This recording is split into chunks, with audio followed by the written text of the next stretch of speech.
Hello दोस्तों, नमस्कार। आप सुन रहे हैं गुरु ज्ञान। दोस्तों, आप लोग हिंदू मुसलमान पता नहीं क्या क्या कर रहे हैं आपस में, लेकिन मैं आपसे एक बात बताना चाहता हूँ कि जैसा ब्रह्म ज्ञान है ये एक ग्रंथ है, इसी प्रकार ठीक पुराण है वो एक ग्रंथ है। आपस में लड़ना झगड़ने की कोई आवश्यकता है ही नहीं, क्योंकि यहाँ पर ना तो कोई हिंदू है ना कोई मुसलमान है। चाहे हिंदू भी है तो वो भी तो मांस से ही बना है, कोई लोहे का तो बना नहीं है। तो इसीलिए मेरे कहने का मतलब ये है कि सब हिंदू हैं।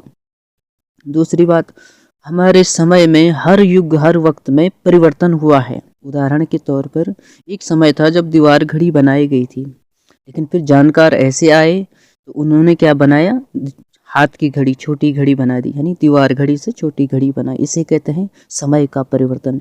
इसी प्रकार कहते हैं कि ग्रह की चाल या वक्त को मतलब असंभव कार्य जो भी है जो होता है ना, तो इसे ही तो कहते हैं जो परिवर्तन कहते हैं। मेरे कहने का मतलब ये था कि कोई भी मतलब इस धरती में कोई छोटा बड़ा है ही नहीं यार, सच्चा सच कहूँ, क्योंकि सबके लिए ईश्वर देखता है। कोई ना छोटा है ना बड़ा है, इसीलिए ना कोई, सभी मांस के हैं। तो और जब आज आप लोग बोलते हैं कि ब्रह्मा ये है वो है, ब्रह्म ज्ञान, ज्ञान मैं ये कहता हूँ ज्ञान कोई भी खराब नहीं है।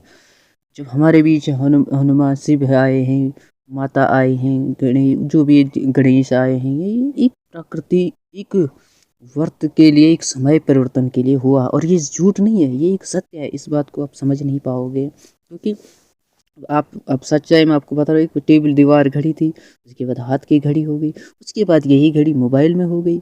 इस प्रकार से सब चीज़ चलता रहा, परिवर्तन हो रहा है। लेकिन सत्य यह है कि जो ब्रह्म का ज्ञान है वो आप लोगों को, किसी भी जाति को नहीं पहुंचा। इसीलिए एक ग्रंथ है ये। इस ज्ञान के लिए कोई गलत ना कहो तो बेहतर है, क्योंकि हमने दो सभी ज्ञान देखे हैं। क्योंकि ये एक किताब है, यानी हिंदी को हो या इंग्लिश को, लेकिन इसे पढ़ने के बाद इंसान को नॉलेज मिलता है कि हमें क्या करना चाहिए। इसलिए किसी ज्ञान, कोई राम भक्त है, कोई शिव भक्त है, जो भी भक्त है, ये समय परिवर्तन है। किसी का बुरा नहीं सोचना चाहिए, किसी के साथ बुरा नहीं करना चाहिए, क्योंकि ज्ञान तो ज्ञान होता है।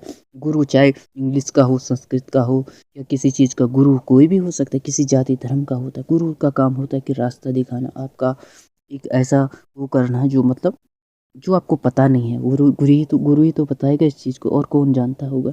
हो सकता है कि ऐसा नहीं हो, गुरु के पास भी दोस्तों कभी कोई साधना स्थिति होती है, वही चीज़ बताती है, उसके ही बाद ये चीज़ें एक्टिव होती है, तब आगे वाले को रास्ता मिलता है कि क्या कह रहा है, क्यों बता रहा है ना। इसीलिए कोई ज्ञान धर्म, हिंदू मुसलमान कोई ईसाई जितनी, ये सब बनाए हुए प्रकृति है। उदाहरण के तौर पर जैसे कहा जाता है, उदाहरण के सब चीज़ बनाए गए हैं ना। जैसे कहने का उदाहरण ये है, जैसे गरीबदास हो गया, कमदास हो गया, तो इस ऐसे ही कुछ नाम दिए गए हैं, जिसके कारण नाम दिए गए। इसी प्रकार जाति के भी नाम दिए गए हैं। मैं अभी कह रहा हूँ, गरीबदास है, उत्तम दास है, कबीर दास है, रहीम दास है। इस प्रकार से लोगों ने किसी की नकल नहीं की, किसी की कॉपी नहीं। इस प्रकार ही ज्ञान एक ही है, बस इनका परिवर्तन हुआ है वक्त वक्त पर।